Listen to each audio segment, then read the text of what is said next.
Thank you, Mr. Chairman. My. Mr. Bowman, I wasn't even going to ask you any questions today, but I'm going to give you an opportunity to clarify it for record. And I do believe that, according to your resume, you're a professor of constitutional law, sir. Is that correct? I am an emeritus professor at the Missouri School of Law. So you're a smart guy. You got an alphabet behind your name on your business card. So is it your position that you're taking today as a Democrat's witness that the founders' intent with the term high crimes and misdemeanors was designed to restrict the power of impeachment to a violation of specific written statute? Is that your position? We're listening. Yes, and that is your position. Okay, and no, excuse me, Congressman. You said yes. It's a simple question. No, I'm gonna move on. Excuse me, Congressman. It clearly was not reclaiming my time. It clearly was not the intention of the founders to limit the power of congressional impeachment over the executive branch, to limit that to violation of written statute. That's quite correct, Congressman. I've written extensively. Oh, well, thank you. But you just said something different, but that's all right. We appreciate you being here today, Mr. Bowman, and representing University of Missouri. Sure, it's a wonderful law school. On this committee, we've carried out our investigation of Secretary Myorkas. I sit here today to tell you, we're going to impeach him. He's going to be impeached, and he should be. He is the executive in charge of the border policy for President Biden.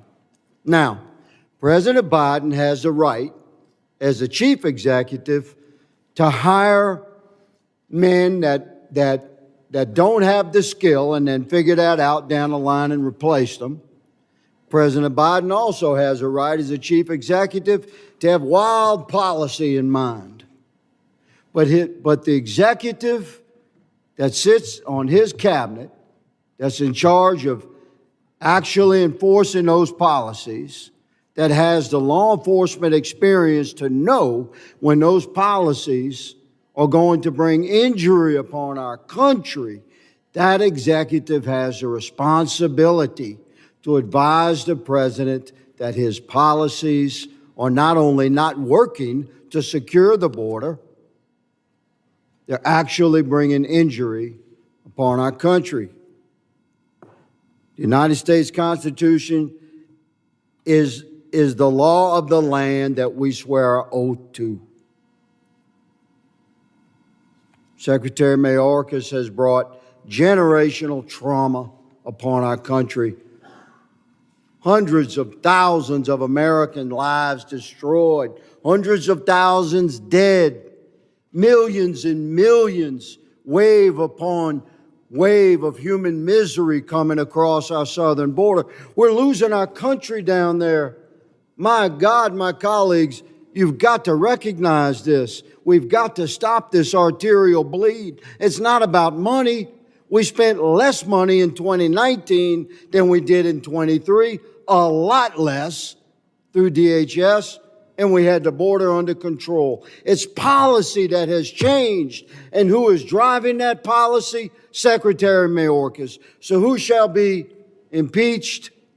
Quite rightfully so, Secretary Myorkas. Mr. Knudsen, from your position, sir, and I'm sorry for what you and your people and your community and your state are going through, sir, on behalf of this Congress that has been unable to take action as of yet, I'm sorry for what you're going through. Do you concur with the things that I've spoken on and shared? I absolutely do concur, Congressman. I think this body is completely within its constitutional and legal right to bring impeachment proceedings here. Mr. Drummond. I also concur. Mr. Bailey. I concur the Secretary's abdicated his official duties. He's in dereliction of duty and should be held accountable. I appreciate all the panelists for being here today. I thank the chairman for his leadership on this issue. He has been calm and patient and judicious in our procedure. We have laid out the case for the impeachment of Secretary Myorkas. We have promised the American people we would fulfill that somber duty, and we shall.